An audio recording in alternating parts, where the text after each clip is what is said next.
Hi friends, ഞാൻ Vijayalakshmi. Welcome to my YouTube channel R4V garden. അപ്പോൾ ഇന്നത്തെ എൻ്റെ വീഡിയോ എന്ന് പറയുന്നത് എൻ്റെ വീട്ടിലെ കുറച്ച് പെറ്റ് ആനിമൽസിനെ കുറിച്ചുള്ളതാണ്. അപ്പോൾ ഇതൊരു ചെറിയ കുളമാണ്, അതിൽ കുറച്ച് മീനുകളൊക്കെ തന്നെ വളർത്തുന്നുണ്ട്. അതുപോലെ തന്നെ ടാങ്കിലും വളർത്തുന്ന കുറച്ച് മീനുകളൊക്കെ തന്നെയുണ്ട്. അപ്പോൾ ഇതെല്ലാം തന്നെ കുട്ടികൾക്ക് ഇഷ്ടമുള്ളതുകൊണ്ട് അവരിത് വളർത്തുന്നതാണ്. ഇത് കുറച്ച് ഗോൾഡൻ ഫിഷ് അതുപോലത്തെ ചെറിയ മീനുകളൊക്കെ തന്നെയാണ്. പിന്നെയുള്ളതെന്ന് പറയുന്നത് കുറച്ച് കോഴികളാണ്. അപ്പോൾ ഇപ്പോൾ പുതിയൊരു കൂട് കൂടി ഉണ്ടാക്കിയിട്ടുണ്ട്. അപ്പോൾ അതിൽ കുറച്ച് കാടകളൊക്കെയാണ് വാങ്ങിയിട്ടിട്ടുള്ളത്. അപ്പോൾ അതിൻ്റെ വിശേഷങ്ങളൊക്കെയാണ് ഈ വീഡിയോയിലൂടെ പങ്കുവയ്ക്കുന്നത്. കൃഷിയെ സ്നേഹിക്കുന്നതിൻ്റെ എല്ലാ കൂട്ടുകാർക്കും ഈ വീഡിയോ ഇഷ്ടമാണെങ്കിൽ തീർച്ചയായും ലൈക്ക് ചെയ്യുക, ഷെയർ ചെയ്യുക, സബ്സ്ക്രൈബ് ചെയ്യുക, കമൻറ്റ് ചെയ്യുക. അപ്പോൾ നേരെ വീഡിയോയിലോട്ട് പോകാം. അപ്പോൾ വീട്ടിൽ ഇപ്രാവശ്യം ഒരു പുതിയ കൂട് കൂടി നിർമ്മിച്ചിട്ടുണ്ട്. അപ്പോൾ കാടകളെ വളർത്തുന്നതിന് വേണ്ടിയിട്ടാണ് ചെറിയ കൂട് ഉണ്ടാക്കാമെന്ന് വിചാരിച്ചത്.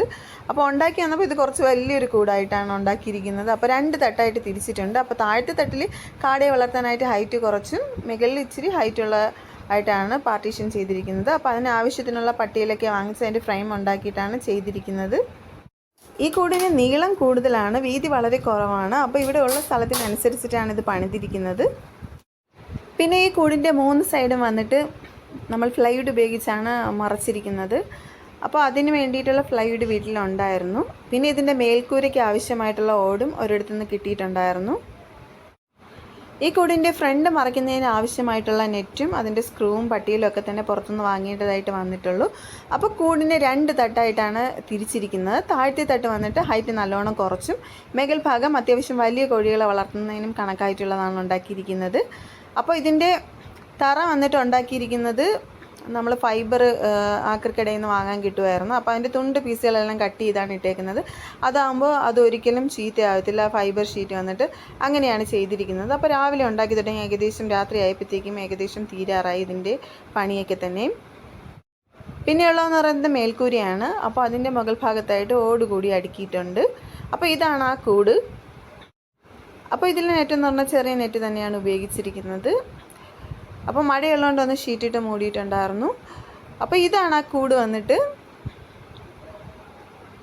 അപ്പോൾ താഴത്തെ നിലയിലെന്ന് പറയുന്നത് കാടക്കോഴികളെ ഇട്ടിട്ടുണ്ട്. അപ്പോൾ 2 വാതിൽ കൊടുത്തിട്ടുണ്ടായിരുന്നു ഇതിന്.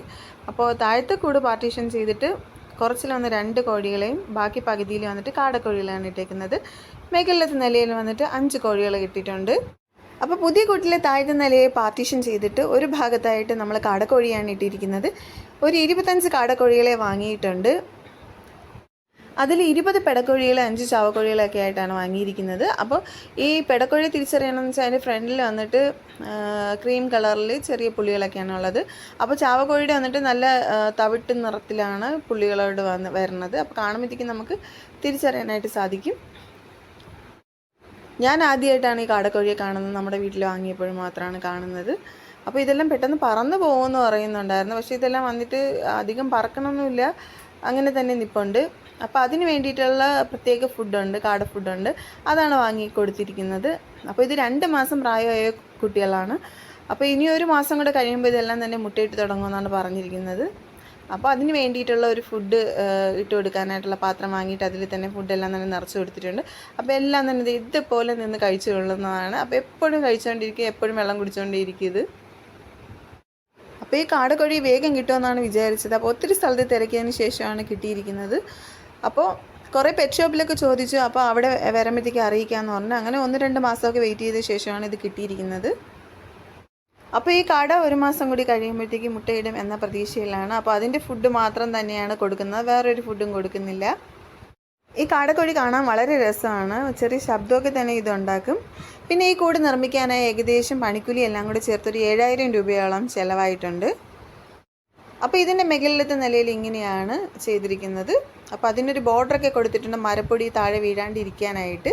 അപ്പോൾ ഒത്തിരി മരപ്പൊടിയൊന്നും ഇങ്ങനെ താഴെ വീഴത്തില്ല, ഇത് വെച്ചേക്കുന്നത് കൊണ്ട് ചെറിയൊരു ബോർഡർ ചെയ്തിട്ടുണ്ട്. അപ്പോൾ ഇതിൻ്റെ അകത്തും മരപ്പൊടിയും മരച്ചീളുകളുമായിട്ടാണ് ഇട്ടിരിക്കുന്നത്. അപ്പോൾ ആദ്യത്തെ എൻ്റെ കൂട്ടിൽ വന്നിട്ട് ഞാൻ ഒരു 12 കോഴി വാങ്ങിയിട്ടിട്ടുണ്ടായിരുന്നു. അതിൽ നിന്ന് 6 കോഴികളെ ഇങ്ങോട്ട് മാറ്റിയിട്ടുണ്ട്. അപ്പോൾ ഇവർക്ക് അത്യാവശ്യം നിൽക്കാനുള്ള സ്ഥലമൊക്കെ തന്നെയുണ്ട്. അതും ഗിരിരാജ കോഴി തന്നെയാണ്. അപ്പോൾ അതൊക്കെ തന്നെ നല്ല രീതിയിൽ ഇപ്പോൾ വളർന്നിട്ടുണ്ട്. ഈ ഗിരിരാജ കോഴി ആകുമ്പോഴത്തേക്ക് മുട്ടയിടാൻ തുടങ്ങി നമുക്ക് എന്നും തന്നെ മുട്ടയിട്ട്, അപ്പോൾ നമ്മൾ കൊടുക്കുന്ന ഫുഡ് അനുസരിച്ച് നമുക്കതിന് എന്നും മുട്ട കിട്ടുന്നതാണ്. അപ്പോൾ ഞാൻ മുട്ടയിടാറാകുമ്പോഴത്തേക്ക് മുട്ടത്തീറ്റയാണ് കൊടുക്കുന്നത്. അപ്പോൾ ഡെയിലി 1 പ്രാവശ്യമെങ്കിലും മുട്ടത്തീറ്റ കൊടുക്കും, എങ്കിൽ മാത്രമേ ഇതെല്ലാം തന്നെ മുട്ടയിടത്തുള്ളൂ. അതിൻ്റെ കൂടെ നമുക്ക് ചോറും കറികളൊക്കെ തന്നെ ചേർത്ത് കൊടുക്കാവുന്നതാണ്, ഇലകളൊക്കെ തന്നെ കൊടുക്കാവുന്നതാണ്. അപ്പോൾ ഡെയിലി ഒരു പ്രാവശ്യം ഈ മുട്ടത്തീറ്റ കൊടുത്തില്ല എന്നുണ്ടെങ്കിൽ ഇതൊന്നും തന്നെ മുട്ടയിടത്തില്ല. കൂടാതെ ഗിരിരാജ കോഴികളൊന്നും അധികം തന്നെ അടയിരിക്കാത്തൊരു ടൈപ്പാണ്. അപ്പോൾ ഇവിടെ വാങ്ങിച്ച കോഴികൾ ഇതുവരെ തന്നെ അടയിരുന്നിട്ടില്ല. അപ്പോൾ ഒത്തിരി മുട്ടയിട്ട് തുടങ്ങുമ്പോഴത്തേക്ക് ഇപ്പോൾ 5 കോഴിയുള്ളതിൽ 4 പേരാണ് മുട്ടയിടുന്നത്. അങ്ങനെയൊക്കെ തന്നെ വരത്തുള്ളൂ.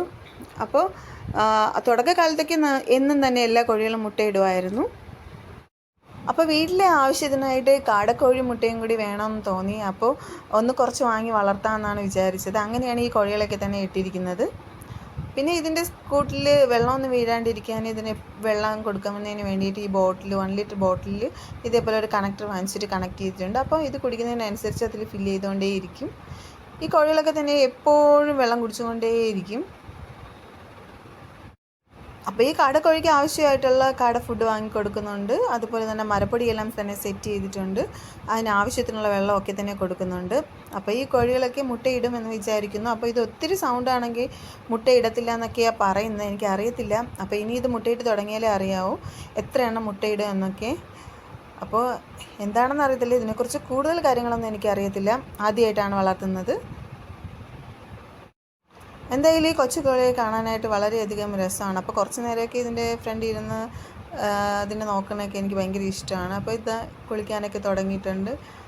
ഭയങ്കര രസമായിട്ടുണ്ട്. അപ്പോൾ കൂട് തുറന്നാൽ എല്ലാം തന്നെ പറന്നു പോകുമെന്നാണ് പറയുന്നത്. അപ്പോൾ ഇത്രയും വലിയ കൂട്ടിൽ തുറന്നിട്ട് അതൊന്നും തന്നെ പറന്നൊന്നും പോകുന്നില്ല. അപ്പോൾ കുറച്ചുകൂടെ വലുതാകുമ്പോൾ ചിലപ്പോൾ പറന്നു പോകുമായിരിക്കും. അപ്പോൾ കുറച്ച് ശ്രദ്ധിക്കണം.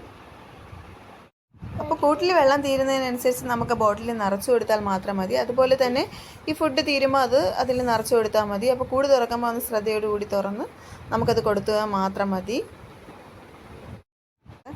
അപ്പോൾ ഇതേപോലെ ചെറിയൊരു ക്രീം കളറിൽ പുള്ളിയൊക്കെ വരുന്നത് പെടക്കോഴിയാണ്. അപ്പോൾ നമ്മൾ കൈ പിടിച്ച് ഇതുപോലെയൊക്കെ ഇരിക്കും. അപ്പോൾ ഞാൻ കുഞ്ഞായിരിക്കും നമ്മളെ വീട്ടിൽ കോഴിക്കുഞ്ഞൊക്കെ വിരിയുമ്പോഴത്തേക്ക് ഇതുപോലെ നമ്മൾ കയ്യിലൊക്കെ വെച്ചിരിക്കും. അപ്പോൾ അതിന് നമ്മുടെ കയ്യിരുന്നതൊക്കെ തന്നെ ഉറങ്ങുന്നതാണ്. അപ്പം തടവി കൊടുത്താലൊക്കെ തന്നെ ഉറങ്ങും. ഭയങ്കര രസമാണ്. അപ്പോൾ കുട്ടിക്കാലത്തൊക്കെ നമ്മൾ എല്ലാവരും തന്നെ ഇതുപോലെയൊക്കെ ചെയ്തിട്ടുണ്ടായിരിക്കും. അപ്പം എന്തായാലും അത് നല്ല രീതിയിൽ തന്നെ കയ്യിലൊക്കെ ഇരിക്കുന്നുണ്ട്. അപ്പോൾ ഞാൻ ഇവർക്ക് ഇങ്ങനെ കാണിച്ചു കൊടുക്കുകയായിരുന്നു. ചെറുതിൽ നിന്ന് നമ്മൾ കുട്ടിയായിരിക്കുമ്പോൾ നമ്മളെ വീട്ടിൽ വിരിയുന്ന കോഴികളൊക്കെ തന്നെ ഇങ്ങനെയായിരുന്നു എന്നുള്ളത്. അപ്പം നമുക്ക് വേഗത്തിൽ ഈ കോഴികളൊക്കെ തന്നെ നമ്മുടെ പെറ്റാക്കി മാറ്റാൻ പറ്റും. ഈ കാണുന്നതെന്ന് പറയുന്നത് പിന്നെ നമ്മളെ വീട്ടിലെ വളർന്ന കോഴികളാണ്. അപ്പോൾ 5 കോഴിയാണ് മുട്ടയിടുന്നത്. അപ്പോൾ അതിൻ്റെ ഒരു 4 എണ്ണമൊക്കെ തന്നെ മുട്ടയിടുന്നുണ്ട്. പിന്നെ ഇതിൽ ഒരു കോഴി ഏതോ മുട്ടയിടുന്നില്ല. അപ്പോൾ ഒത്തിരി നാളായിട്ട് ഇട്ടുകൊണ്ടിരിക്കുന്നതാണ്. അപ്പോൾ ഡെയിലി ഞാൻ കോഴിത്തീറ്റ കൊടുക്കുന്നുണ്ട് ഒരു നേരം. പിന്നെ ഈ കൂടിലെ താഴത്തെ നിലയിലെന്ന് പറയുന്നത് ഒരു 6 കോഴിക്കുഞ്ഞുങ്ങളെ ഇട്ടിട്ടുണ്ട്. നേരത്തെ 12 കുട്ടികളായിട്ട് നമ്മൾ കുഞ്ഞായിരുന്നപ്പോൾ വാങ്ങിയതായിരുന്നു. അതിൽ 6 എണ്ണത്തിന് ഇട്ടിട്ടുണ്ട്. 6 എണ്ണത്തിന് പുതിയ കൂട്ടിലോട്ട് മാറ്റിയിട്ടുണ്ട്. എല്ലാം തന്നെ നല്ല രീതിയിൽ വലുതായിട്ടുണ്ട്. എല്ലാം ഗിരിരാജ കോഴിക്കുഞ്ഞുങ്ങൾ തന്നെയാണ്. അപ്പോൾ ഈ കൂട്ടിൻ്റെ തറയിൽ വന്നിട്ട് മരച്ചീളുകളാണ് ഇട്ടിരിക്കുന്നത്. അപ്പം മരപ്പൊടി വാങ്ങാൻ വേണ്ടി പോയപ്പോൾ അവിടെ മരച്ചീളുണ്ടായിരുന്നു. അങ്ങനെ മരച്ചീള് കിട്ടിയിട്ടുണ്ടായിരുന്നു. അതാണ് ഇട്ടിരിക്കുന്നത് ഇപ്രാവശ്യം ഈ 2 കൂട്ടിൽ വന്നിട്ട്. പിന്നെ നമ്മൾ വീട്ടിൽ വേസ്റ്റ് കത്തിച്ചുകൊണ്ടിരുന്ന സ്ഥലത്ത് പുതുതായിട്ട് അത് കത്തിക്കാൻ വേണ്ടിയിട്ട് ഒരു ടാങ്ക് പോലെ കെട്ടിയിട്ടുണ്ടായിരുന്നു. അപ്പോൾ കുട്ടികളെല്ലാം പറഞ്ഞു അവർക്കതിൽ മീൻ വളർത്തണമെന്ന്. അങ്ങനെ അതിൽ കുറച്ച് മീനുകളൊക്കെ തന്നെ ഇട്ടിട്ടുണ്ട്. അതിൽ ക്യാറ്റ് ഫിഷ് ഉണ്ട്. ഒരു കുഞ്ഞു മീനായിരുന്നപ്പോൾ ബർത്ത്ഡേക്ക് വാങ്ങി കൊടുത്തിട്ടുള്ള ഈ വെള്ള കളറുള്ള മീനെന്ന് പറയുന്നത്. പിന്നെയെന്ന് പറയുന്നത് മറ്റേത് ഒരു കുളം വറ്റിച്ചപ്പം കിട്ടിയ മീനുകളാണ്. അപ്പോൾ അതെന്ന് പറയുന്നത് ഒടവലയാണ്. പിന്നെ ക്യാറ്റ് ഫിഷ് ഇട്ടിട്ടുണ്ട്. പിന്നെ ഷാർക്ക് മീൻ ഇത്രയാണ് ഇട്ടിരിക്കുന്നത്. അപ്പോൾ ഇവർക്കിത് ഭയങ്കര ഇഷ്ടമാണ് കുട്ടികൾക്ക് മീനെന്ന് പറയുന്നത്. അപ്പോൾ ഇതിന് കഴിക്കാൻ വേണ്ടിയിട്ട് ഫിഷ് ഫുഡ് കൊടുക്കുന്നുണ്ട്. പിന്നെ നല്ല ഫ്രഷ് ആയിട്ടുള്ള മീൻ വാങ്ങുമ്പോൾ ചെറിയ പീസായിട്ട് കട്ട് ചെയ്തിട്ട് ഇതിനൊക്കെ തന്നെ കൊടുക്കും. പിന്നെ ചിക്കൻ വാങ്ങുമ്പോഴത്തേക്കും അതിനെയും കട്ട് ചെയ്ത് കഴുകിയതിന് ശേഷം ചെറിയ പീസാക്കി ഇതിനൊക്കെ തന്നെ കൊടുക്കുന്നുണ്ട്. അതാണ് ഇതിൻ്റെ ഫീഡിങ് എന്ന് പറയുന്നത്. അപ്പോൾ ഈ കാണുന്ന വെള്ള കാറ്റ് ഫിഷ് എന്ന് പറയുന്നത് എൻ്റെ രണ്ടാമത്തെ ആളുടേതാണ്. അപ്പോൾ അവനൊരു കുഞ്ഞു മീനായിരുന്നപ്പോൾ ഇതിനെ അവൻ്റെ ബർത്ത്ഡേക്ക് വാങ്ങിക്കൊടുത്തിട്ടുണ്ടായിരുന്നതായിരുന്നു. അപ്പോൾ അത് നല്ല വലിപ്പം വെച്ചിട്ടുണ്ട്. അപ്പോൾ ഇതിൻ്റെ വാട്ടർ ചേഞ്ചൊക്കെ അവരാണ് ചെയ്യുന്നത്. ഇതിൻ്റെ വെള്ളം ഒന്ന് കലങ്ങുമ്പോഴത്തേക്കും തന്നെ എല്ലാം തന്നെ മാറ്റുന്നതാണ്. അപ്പോൾ അമോണിയൊക്കെ കൂടിയ തന്നെ വേഗത്തിൽ ഇത് ചത്തു പോകുന്നതാണ്. അപ്പോൾ അതെല്ലാം തന്നെ അവർ നല്ല രീതിയിൽ ചെയ്യുന്നുണ്ട്. ഭയങ്കര ഇഷ്ടമുള്ള കാര്യമാണ് ഈ മീനിനെ വളർത്തുന്നതെന്ന് പറയുന്നത് അവർക്ക്. കൂടാതെ ഈ മീനിനെ ഹൈഡ് ചെയ്തിരിക്കാൻ വേണ്ടിയിട്ട് ഓടും കഷ്ണങ്ങളും ചെറിയ പൈപ്പിൻ്റെ കഷ്ണങ്ങളൊക്കെ തന്നെ ഇട്ട് കൊടുത്തിട്ടുണ്ട്. അപ്പോൾ രാവിലെ ആയ ഇതിൻ്റെ ചുവട്ടിൽ തന്നെയാണ് 3 ആളും. അപ്പോൾ അതിന് വേണ്ടിയിട്ടുള്ള ഭക്ഷണം എല്ലാം തന്നെ ഇവർ രാവിലെ എണീറ്റ് ഉടനെ തന്നെ കൊടുക്കുന്നതാണ്. അപ്പം ചില കാര്യങ്ങളൊക്കെ അങ്ങനെയാണല്ലോ, ഓരോരുത്തർക്ക് ഇഷ്ടപ്പെട്ട കാര്യങ്ങളൊക്കെ തന്നെ അവരവർ ചെയ്തോളും. അപ്പോൾ ഇവർക്ക് ഇഷ്ടമുള്ള കാര്യം ഇതാണ്. അപ്പം ഇത് മാത്രമല്ല, വേറെയും കുറച്ച് മീനുകളെ ഇവർക്ക് വളർത്തുന്നുണ്ട്, കുറച്ച് ഗപ്പികളെയൊക്കെ തന്നെ വളർത്തുന്നുണ്ട്. അപ്പോൾ ടൈമും പോവും, അതുപോലെ തന്നെ അവർക്കതൊരു സന്തോഷമുള്ള ഒരു കാര്യമാണ്. അപ്പോൾ ഈ മീനുകളൊക്കെ തന്നെ കുറച്ചൊന്ന് വളർത്തിയതിന് ശേഷം കുറച്ച് വളർത്തു മീനുകളൊക്കെ തന്നെ നമുക്ക് വാങ്ങിയിടാമെന്ന് വിചാരിച്ചു. ഇതിൽ ചില മീനുകളൊക്കെ നമുക്ക് കഴിക്കാൻ പറ്റുന്നതാണ്. അപ്പോൾ ഇതൊരു പരീക്ഷണാർത്ഥം ഒന്ന് വളർത്തുന്നതേ ഉള്ളൂ. മറ്റേതൊക്കെ വന്നിട്ട് നമ്മൾ വീട്ടിൽ ടാങ്കിലൊക്കെ ഇട്ട് വളർത്തുന്നതാണ് ഈ ക്യാറ്റ് ഫിഷും ചെറിയ ഷാർക്കൊക്കെ തന്നെയും. അപ്പോൾ ഇതിൽ കുളത്തുനിന്നുള്ള മീൻ ഒടവല അതൊക്കെ കിടപ്പുണ്ട്. അപ്പോൾ നേരത്തെ വരാലൊക്കെ ഉണ്ടായിരുന്നു, പക്ഷെ വരാലൊക്കെ ചത്തു പോയിട്ടുണ്ടായിരുന്നു. അപ്പോൾ ഇത്ര മീനുകളേ ഉള്ളൂ. അപ്പോൾ ഇതിനെ എങ്ങനെയാണ് വളർത്തേണ്ടതെന്നൊക്കെ ഒന്ന് നോക്കിയിട്ട് വളർത്തു മീനിനെ വളർത്താമെന്ന് വിചാരിച്ചു. അപ്പോൾ ഈ ടാങ്ക് സെറ്റ് ചെയ്യുമ്പോൾ സിമൻറ്റ് ഒക്കെ ചെയ്തിട്ടുണ്ടായിരുന്ന സമയത്ത് നമ്മളതിൽ വെള്ളം നിറച്ചിട്ട് വാഴ വെട്ടിയിട്ടിട്ടുണ്ടായിരുന്നു. അതിൻ്റെ തണ്ടും അതിൻ്റെ ഇലകളൊക്കെ തന്നെ ഇട്ട് ഒരാഴ്ചയോളം അഴുകിച്ചതിന് ശേഷം അത് മാറ്റിയിട്ടാണ് നമ്മൾ ഇതിൽ വെള്ളം നിറച്ച് ആദ്യം ഒരു മീനിനേക്ക് ഇട്ട് നോക്കി. അങ്ങനെയാണ് പിന്നെ ഒത്തിരി മീനുകളൊക്കെ തന്നെ ഇട്ടിട്ടുണ്ടായിരുന്നത്. അല്ലെന്നുണ്ടെങ്കിൽ ചിലപ്പോൾ ആ സിമൻറ്റിൻ്റെ ഇത് കൊണ്ടിട്ട് മീനുകളെല്ലാം തന്നെ ചത്തു പോകുന്നതായിരിക്കും. അപ്പോൾ ആദ്യമായിട്ട് ഒരു മീൻ ഒക്കെ തന്നെ ചത്തു പോയിട്ടുണ്ടായിരുന്നു. പിന്നീട് ഇട്ടതെല്ലാം തന്നെ നല്ലതായിട്ട് വന്നിട്ടുണ്ട്. പിന്നെ ഈ കാണുന്നതെന്ന് പറഞ്ഞാൽ ഓസ്കാറാണ്. ഇതെൻ്റെ മൂത്ത ആൾ അബീഡതാണ്. അപ്പോൾ അവൻ്റെ ബർത്ത്ഡേക്ക് വാങ്ങിച്ചു കൊടുത്തിട്ടുള്ളതാണ് ഈ 2 ഓസ്കാർ എന്ന് പറയുന്നത്. അപ്പോൾ ഈ കൊടുത്തതെന്ന് പറയുന്നത് പച്ചക്കറി വേസ്റ്റിൽ നിന്നുണ്ടാകുന്ന പുഴുവാണ്. അപ്പോൾ അതിനെ കഴുകിയിട്ടാണ് ഇവർ ഇത് കൊടുക്കുന്നത്. ഇത് ചിക്കൻ തിന്നും, മീൻ തിന്നും, പിന്നെ അതുപോലെ തന്നെ ഇതുപോലുള്ള പുഴുക്കളൊക്കെ തന്നെ തിന്നുന്നതാണ്. പാറ്റയെ കഴിക്കും. അപ്പോൾ അല്ലാണ്ട് തന്നെ ഇതിൻ്റെ ഫുഡും ഉണ്ട്, അതും കൊടുക്കുന്നതാണ്. ഇതിൻ്റെ വാട്ടർ ചേഞ്ച് എല്ലാം തന്നെ ഇവർ ചെയ്യുന്നതാണ്. കാരണം എന്ന് വെച്ചാൽ ഒത്തിരി വെള്ളം കലങ്ങുന്നതിന് മുന്നേ ഇതെല്ലാം തന്നെ ചേഞ്ച് ചെയ്തുകൊണ്ടിരിക്കും. പിന്നെ ഫിൽറ്റർ വെച്ചിട്ടുണ്ട്. അപ്പോൾ അങ്ങനെയാണ് എപ്പോഴും ഇതിൻ്റെ നോക്കിയിരിക്കുന്നതാണ് ഇവൻ്റെയും ജോലി. അപ്പോൾ ഒത്തിരി ഇഷ്ടമുള്ള ഒന്നാണ് ഈ ഓസ്കാർ എന്ന് പറയുന്നത്. വാങ്ങിയപ്പോൾ കുറച്ച് ചെറിയ മീനായിരുന്നു, ഇപ്പം നല്ല വലുതായിട്ടുണ്ട്. പിന്നെ ഉള്ളതെന്ന് പറയുന്നത് ഈ ടാങ്കാണ്. ഇതിൽ കുറച്ച് ഗോൾഡൻ ഫിഷും അതുപോലെ തന്നെ വേറെ കുറേ മീനുകളൊക്കെ തന്നെ ഇട്ടിട്ടുണ്ട്. അപ്പോൾ ഇതിൽ ഗോൾഡൻ ഫിഷ്, ഗൗരാമി, പിന്നെ എനിക്ക് പേരൊന്നും അറിയത്തില്ല, വേറെ കുറേ മീനുകളൊക്കെ തന്നെ ഉണ്ട്. അപ്പോൾ ഇതിൽ നേരത്തെ കുറച്ച് കൂടുതൽ മീനായിരുന്നു. ഇപ്പോൾ ഇതിൽ നിന്ന് കുറച്ചൊക്കെ മാറ്റിയെടുത്ത് ബക്കറ്റിൽ ഇട്ടിട്ടുണ്ടായിരുന്നു. അപ്പോൾ ഇവർക്ക് ഓരോ പ്രാവശ്യം മീൻ വാങ്ങുമ്പോഴത്തേക്കും സ്നാക്സ് വാങ്ങുന്ന പൈസയ്ക്ക് മീൻ വാങ്ങിയാൽ മതിയെന്ന് പറയാം. അങ്ങനെ ഇങ്ങനെ കളക്ട് ചെയ്ത് ഇങ്ങനെ ഓരോ പ്രാവശ്യം ഇങ്ങനെ വാങ്ങി വെക്കുന്നതാണ് ഇതൊക്കെ തന്നെയും. അപ്പോൾ ഈ ടാങ്ക് വന്നിട്ട് നമുക്ക് നമ്മുടെ വീട്ടിലെ പുറകിലുള്ള മാമ അവർ വീട് ചേഞ്ച് ചെയ്ത് പോയപ്പോഴത്തേക്കും തന്നിട്ടുണ്ടായിരുന്നു. പിന്നെ ഓസ്കാറിന് ഇട്ടേക്കുന്ന ടാങ്ക് നിന്നും നമ്മൾ ആക്രിക്കടയിൽ നിന്ന് വാങ്ങിച്ചതായിരുന്നു. 400 രൂപ കൊടുത്തപ്പോൾ ആ ടാങ്ക് കിട്ടിയിട്ടുണ്ടായിരുന്നു. പിന്നെ ഇതിനകത്തൊരു സക്കറുണ്ട്. അപ്പോൾ ഓരോരുത്തർക്കും ഓരോ മീനുകളൊക്കെ തന്നെ വാങ്ങി കൊടുത്തിട്ടുണ്ട്. അപ്പോൾ കാണാനും വളരെ ബ്യൂട്ടിഫുൾ ആയിട്ടുണ്ട്. പിന്നെ ഇതൊക്കെ ഒരു സന്തോഷം.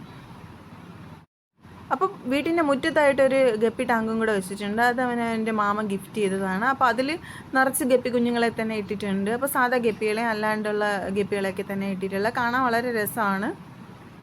അപ്പോൾ ഈ ഗപ്പികളൊക്കെ തന്നെ പ്രസവിച്ച് ഒത്തിരി ഇങ്ങനെ കൂടി കിടപ്പുണ്ട്. അപ്പോൾ ഒത്തിരി കുഞ്ഞുങ്ങളൊക്കെ തന്നെയുണ്ട്. അപ്പോൾ ഇതിൻ്റെ ഫുഡൊക്കെ വന്നിട്ട് ഇവർ പൊടിച്ചാണ് ഇട്ട് കൊടുത്തിരിക്കുന്നത്. അപ്പോൾ ഈ ടാങ്ക് മാത്രമല്ല, എൻ്റെ കുറേ ബക്കറ്റുകളും ചെറിയ ബേസിനുകളും ഒക്കെ തന്നെ ഇവർ മീനിനെ പിടിച്ചിട്ടിട്ടുണ്ട്. അപ്പോൾ അകത്തും പുറത്തൊക്കെ ആയിട്ട് തന്നെ വെച്ചിട്ടുണ്ട്. പിന്നെ ഇവർക്ക് കുറേ ഫൈറ്റർ ഉണ്ട്. അതിനെല്ലാം തന്നെ ചെറിയ ബൗളിലൊക്കെ ഇട്ട് വെച്ചിട്ടുണ്ട്. അതിൽ ചിലതൊക്കെ തന്നെ ബ്രീഡായിട്ടുണ്ട്, പക്ഷേ കുഞ്ഞുങ്ങളെയൊന്നും കിട്ടിയിട്ടില്ല. അതെല്ലാം തന്നെ ചത്തുപോയിട്ടുണ്ടായിരുന്നു. അപ്പോൾ ഇത്രയൊക്കെയാണ് വീട്ടിലെ പെറ്റിൻ്റെ വിശേഷങ്ങളൊക്കെ തന്നെയും. അപ്പോൾ എൻ്റെ വീഡിയോ ഇഷ്ടമായിട്ടുണ്ടെങ്കിൽ കൃഷി സ്നേഹിക്കുന്നതിൻ്റെ എല്ലാ കർഷക സുഹൃത്തുക്കളും ഈ വീഡിയോയ്ക്ക് ലൈക്ക് ചെയ്യുക, ഷെയർ ചെയ്യുക, സബ്സ്ക്രൈബ് ചെയ്യുക, കമൻറ്റ് ചെയ്യുക. അപ്പോൾ പുതിയൊരു വീഡിയോയുമായി വീണ്ടും കാണാം. താങ്ക്